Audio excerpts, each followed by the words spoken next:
আর তোমরা আগের ভিডিওতে দেখেছিলে যে আমি ফুটবল খেলা দেখতে এসে কোনো রকম জায়গা পাচ্ছিলাম না, তাই আমি ওখান থেকে বেরিয়ে এসে এদিকে একটা ভালো জায়গা খুঁজতে লাগলাম। যেতে যেতে দেখলাম একটা কাকা কম্পিউটার আর কিছু মেশিন নিয়ে এখানে খেলাটা লাইভ করছে।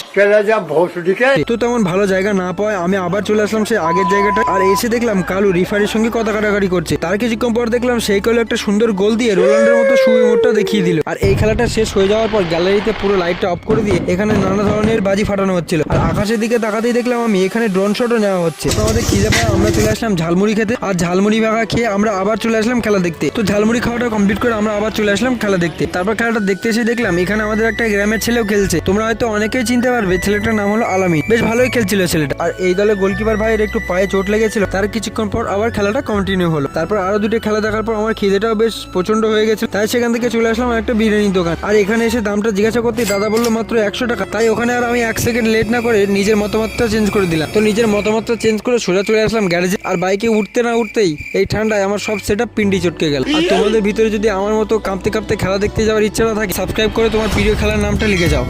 চলো, কালকে দেখা হচ্ছে।